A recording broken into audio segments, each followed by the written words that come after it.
ng mga nagbabagang balita. Dalawang minor de edad na digitan ng dikya, isa patay. Dalawa patay sa magkaiwalay na aksidente sa Camarines Sur. Karambola ng 4 na sasakyan sa San Fernando sa pool sa CCTV. At Bicolano aspiring artist dumagsa sa film and teen series audition sa Kamsur.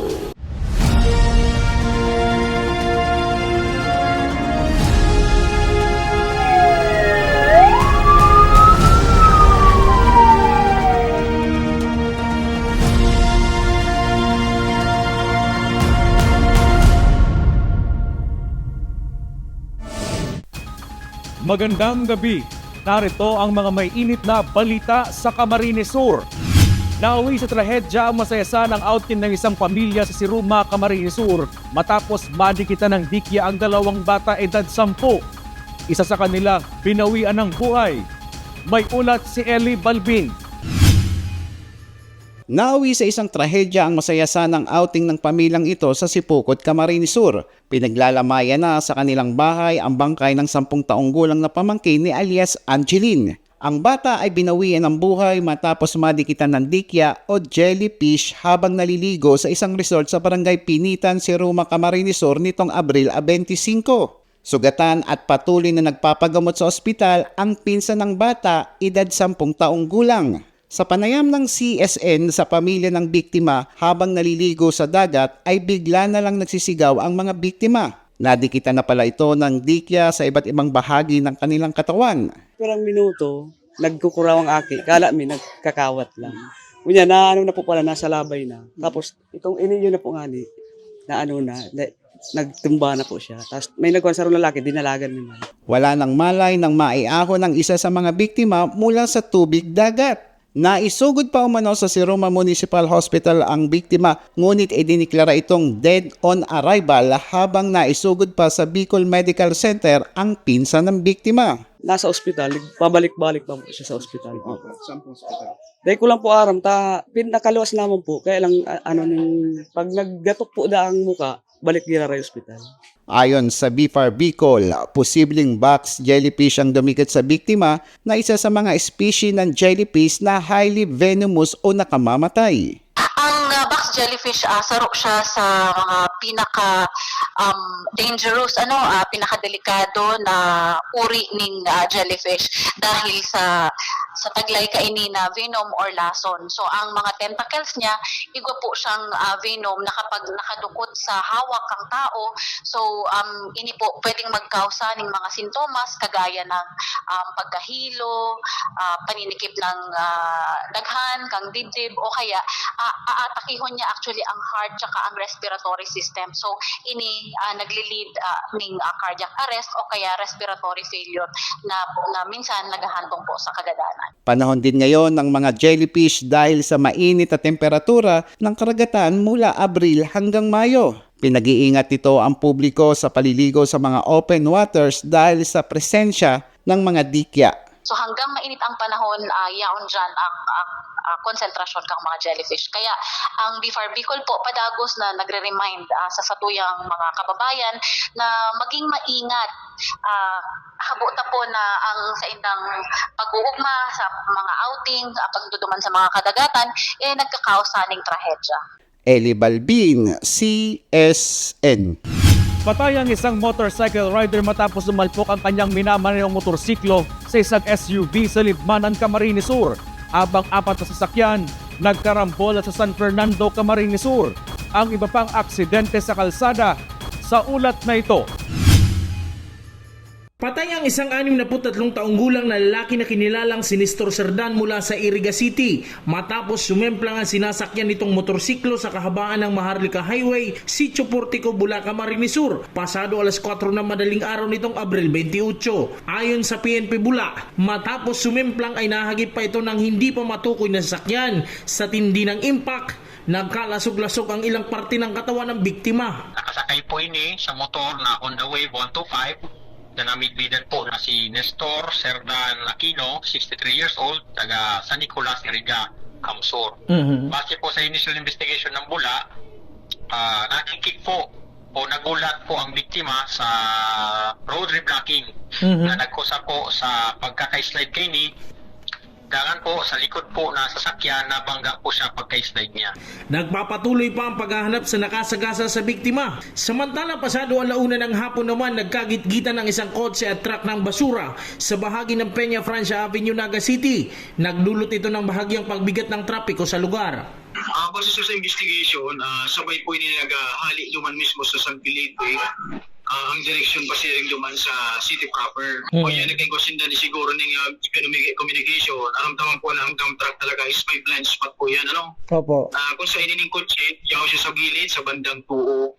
Siguro dahil nariparo kayo ng truck na may kotse sa tagiliran niya. Wala namang nasaktan sa insidente at nag-usap na umano ang mga embweltong driver. Paalala ng mga otoridad sa mga naitatalang aksidente sa daan. Patahit na lang sa mga motorista na din ngayon kita makadugot sa mga panasakya kasi yan iyon po ang nangyayari nagkakiguning aksidente. So mostly dapat safety permi ang sabi nga ni maging defensive driving permi kita sa oras, sa kapos na oras na kita nagmamaniho kang mga vehicle ta. Binawian ng buhay ang driver ng motorsiklo matapos itong bumangga sa isang SUV sa kahabaan ng Maharlika Highway, Sitio Junction, Barangay Mambulo, Nuevo Libmanan, Camarines Sur, pasado alas 11:55 ng umaga nitong Sabado, Abril 26. Ayon kay Dennis Peña, may-ari ng isang karinderya, kumain pa umano ang driver ng SUV. Matapos ito ay nagmaniobra ang SUV patungong direksyon ng Naga City. Dito na sumalpok ang motorcycle rider at agad na binawian ng buhay samantalang nakaligtas naman ang angkas nito. Nakaupo ako dyan, tapos may nakaparking na Fortuner. Kumain lang siya rito, tapos nag-stay siya dyan ng saglit lang kasi kumain lang siya eh. Tapos biglang nag-U-turn, tapos may parating na motor, hindi nakapagpreno yung motor. Base sa iya pong pag-imbestigar duman, iniyo pong Fortuner na tigda-drive po kaniyo pong sarong empleyado kang Penro. Nasa gilid man po kang tinampo, alagad po originally facing po siya sa Sipukot, pasiring Sipukot. Nagmamaniobra po siya pasiring po digdiyo sa south, pasiring pong Naga. Alagad igawa man pong sarong motorsiklo na Rider 150 na kung saan po aksidenteng buminudal po duman sa Fortuner na naging kausa kang pagkagadan po kan sabing driver asin na pagkairido po kan sa iyang kaibanan na sakay. Sa San Fernando, Camarines Sur, sa pool sa CCTV ang karambola ng 4 na sasakyan malapit sa kontrobersyal na pedestrian refuge. Makikita sa video ang paghinto ng nasa unahang sasakyan na isang sedan na akmang kakaliwa. Dahil sa biglang paghinto ng sedan, napahinto rin ang mga magkakasunod nitong sasakyan kaya nabundol ng motorsiklo ang sinusundan nitong van. Sa parehong CCTV footage, pinilit pa ng isang pampasaherong jeep na umiwas sa mga nagkarambolang mga sasakyan, ngunit inabot pa rin ang mga ito. Nagkaareglo umano ang mga sangkot na sasakyan habang wala namang nasaktan sa insidente.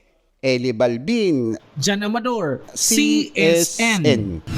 Rollout ng 20 pesos per kilong bigas sinimula na ng Department of Agriculture. Rollout nito sa Kabikulan, kailan kaya? May ulat si Darlene Nastorio.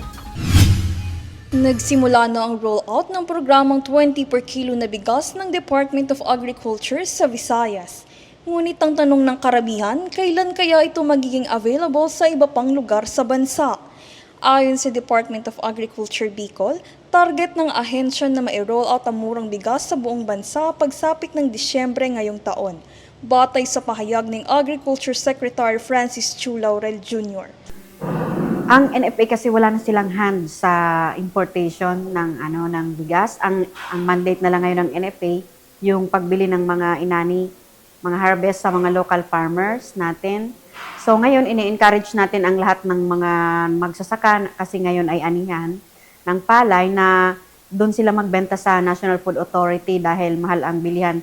18 pesos per kilo yung fresh palay and 24 pesos naman yung dry na palay. Layunin ng programang ito na maibsan ang gastusin sa pagkain ng mga Pilipino, lalo na sa mga nasa marginalized sector tulad ng mga persons with disabilities, solo parents at senior citizens.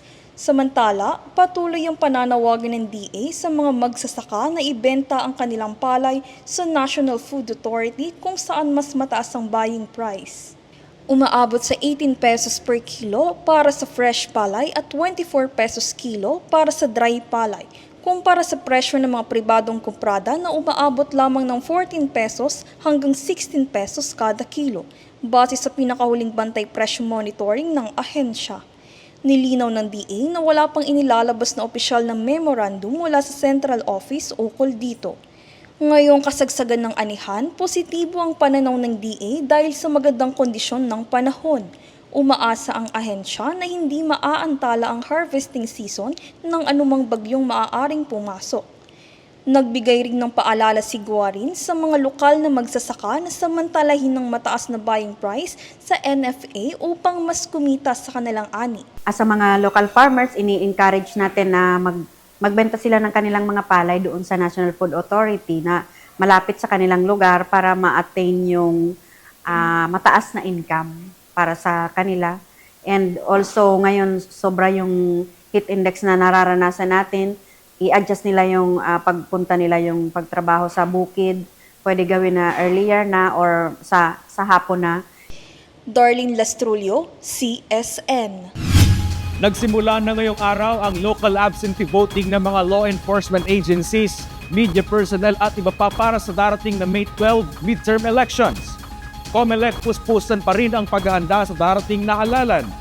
May ulat si Darlene Lastrulio. Ngayong araw nagsimula ang local absentee voting sa Santa Cruz Elementary School sa Naga City at magtatagal hanggang April 30. Tinatayang 120 members ng Philippine National Police o PNP Naga ang inaasahang lalahok sa 3 araw na proseso ng halalan. Ang local absentee voting ay isang espesyal na proseso kung saan pinapayagan ng mga uniform personnel, media practitioners at government employees na bumoto ng mas maaga dahil sa kanilang inaasahang tungkulin sa mismong araw ng halalan. Magpapatuloy ang absentee voting hanggang April 30. COMELEC todo handa na 2 linggo bago ang halalan. 2 linggo bago ang nakatakdang halalan, puspusan na ang ginagawang paghahanda ng Commission on Elections o COMELEC upang matiyak ang isang maayos, mapayapa at malinis na eleksyon. Ayon kay Atty. Mike Otijulia Jr., tagapagsalita ng COMELEC, nasa COMELEC main office pa ang mga balota at hinahanda pa ang mga ito.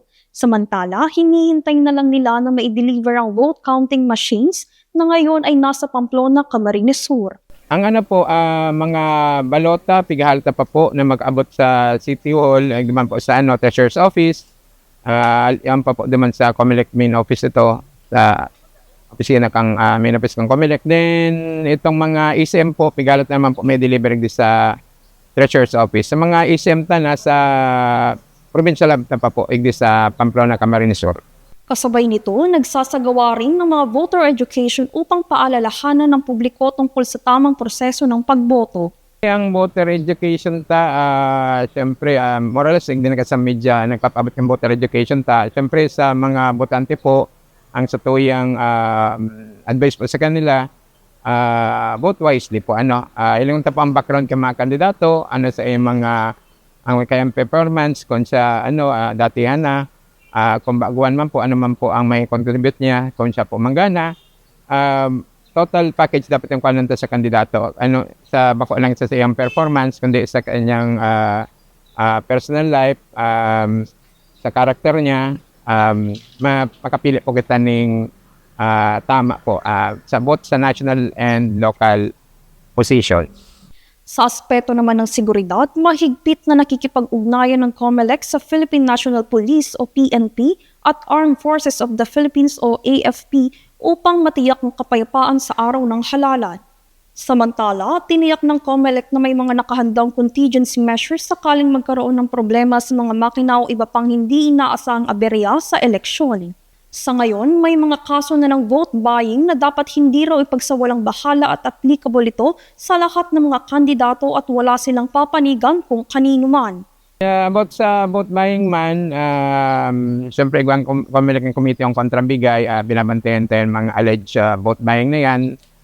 Siyempre tatawan tayo ng opportunity man sa mga pagreklamo mga kandidato, maka-explicar kung may reklamo po sa INDA about vote buying, pero babantayan po yan. Ang purpose na po ngayon, totally ma-eliminate, ma-preventa po ang vote buying para po ang mga botante po magbota po base sa qualifications ng mga kandidato. Gayunpaman, ang aktibong partisipasyon ng bawat botante ang susi upang maging matagumpay ang darating na halalan, kaya't hinihikayat ang lahat na makiisa at gampanan ng kanilang karapatang bumoto. Darlene Lestrullo, CSN. Nagpapatuloy pa ang investigasyon ng PNP sa nangyaring pagnanakaw sa isang tindahan sa Minalapa, Camarines Sur.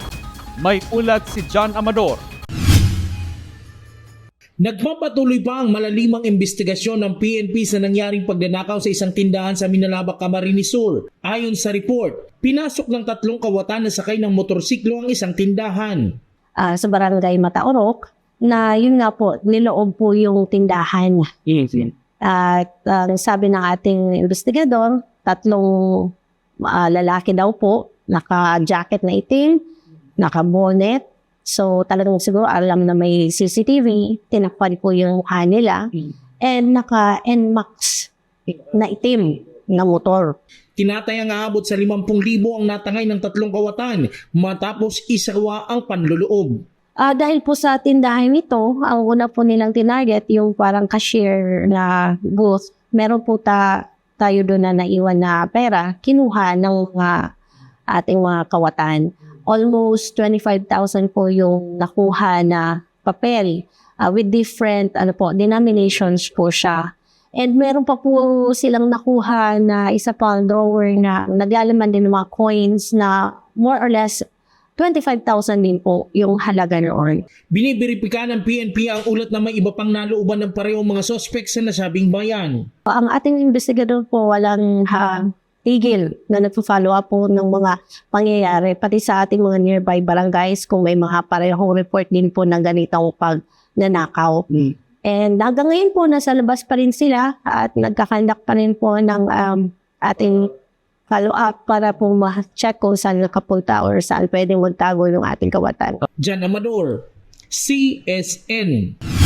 2 bomba aksidenteng nahukay sa magkahiwalay na lugar sa Camarines Sur. Mga bomba na i-turn over na sa PNP Explosive Ordnance Division.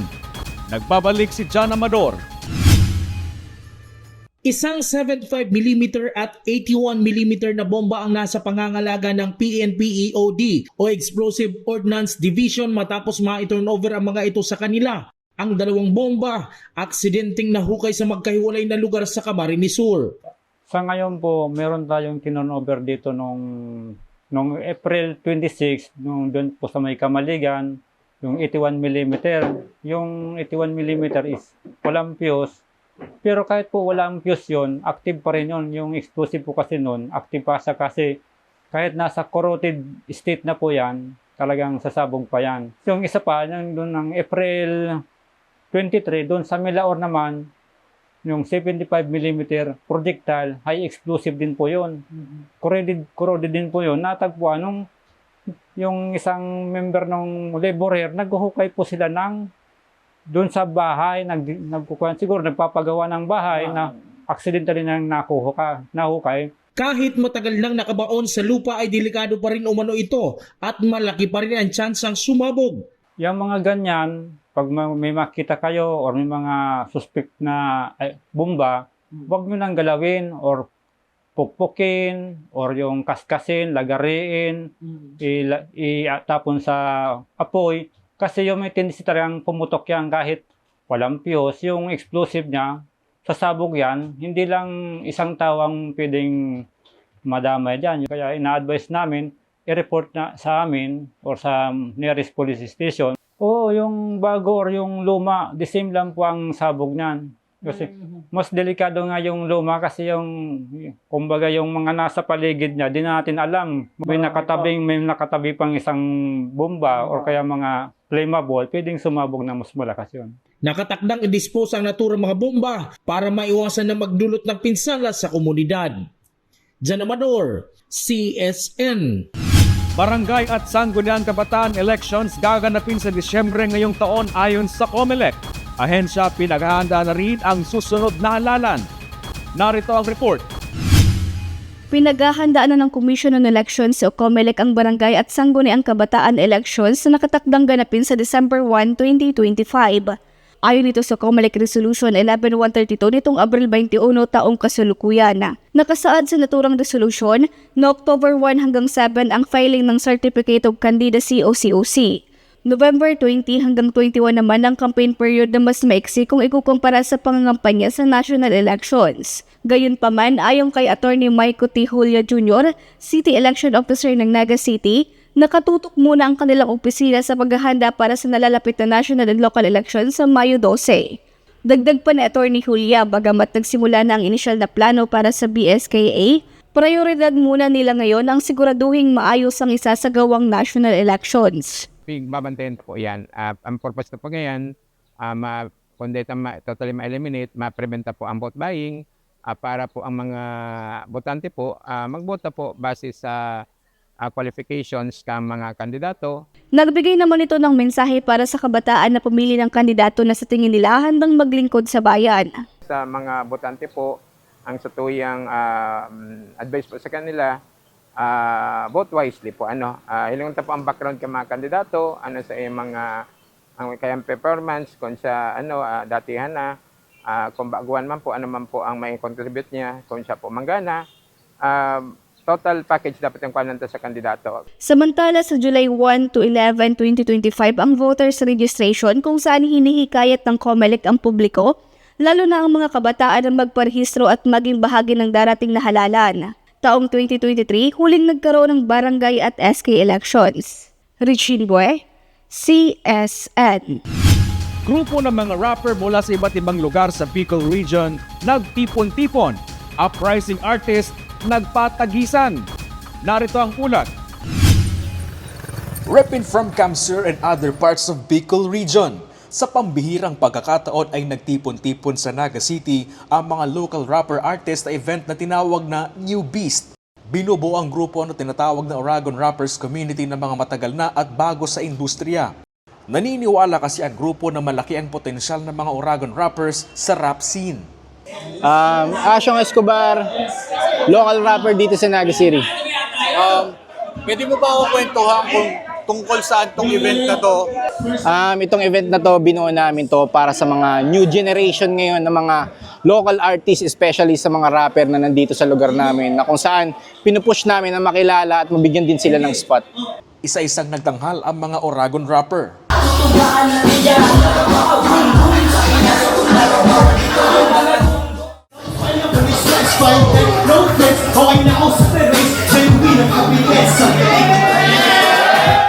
Special guest naman sa event na Atoms at Signos na Flip Top 2024 2x2 champions. Kasi unang-una, para po sa mga napagbigyan ng pagkakataon sa mga baguhan at iba-iba pa pong lugar galing.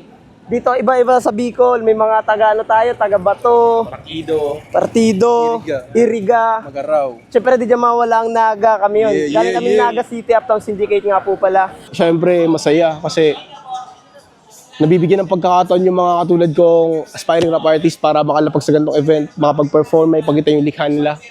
Yun, masaya tol.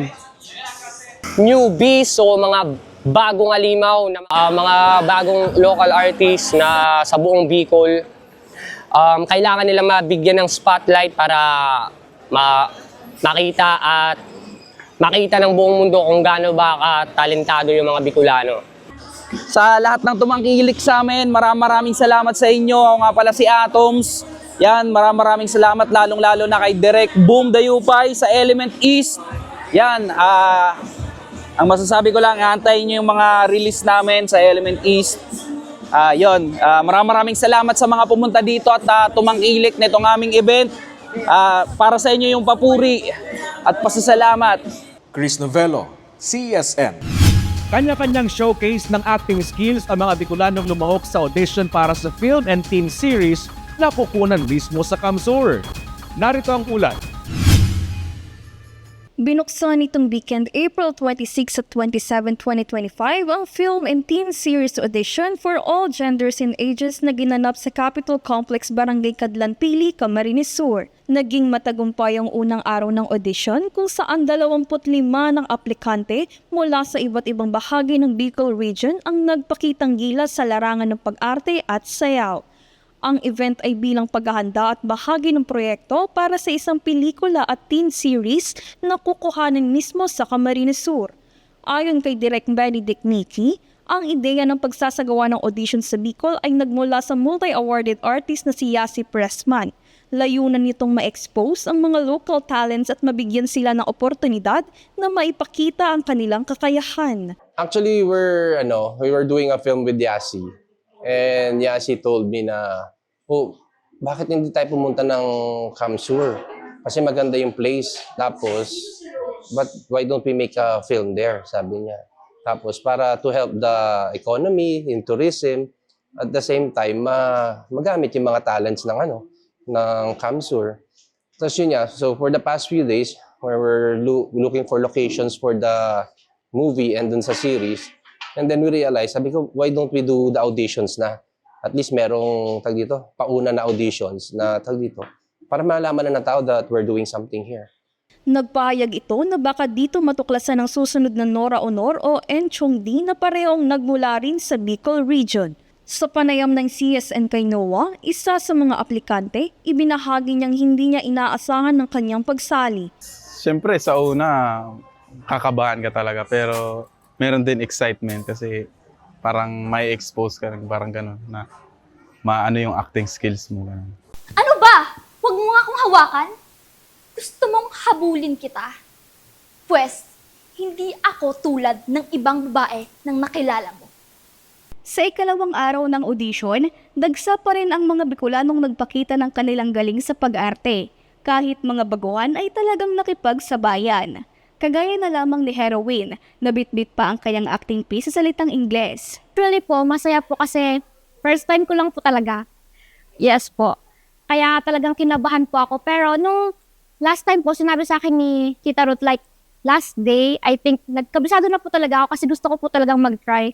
Kaso po, nung nandito na ako sa harap, kinabahan na talaga ako, ang daming nakatingin sa akin. So, masaya naman po pero nakakaba pa rin. Ang isa sa pinakabatang audition ni naman na si Antoine, ginawang inspirasyon ang pagkamatay ng kanyang alagang aso para mas madali ang pag-internalize at mas magandang acting piece ang maipamalas. Ay, nasaan si Consort? Nasaan siya? Nung una po, kinabahan ako. Yung natapos ko po, okay naman. Samantala, total na 45 auditionists ang lumahok sa 2-day audition process para sa gaganaping Camsur Film and Teen Series sa probinsya. Ang mga papasa sa auditions ay siyang kukunin para sa Soon Film and Teen Series na kukunin mismo sa Camsur. Darling Lastrulio, Richin Bue, CSN. At yan ang mga mainit na balita ngayong araw sa Camarines Sur. Kami ang Camsur News. Ako po si Chris Novello. Diyos mabalos sa pagtitiwala.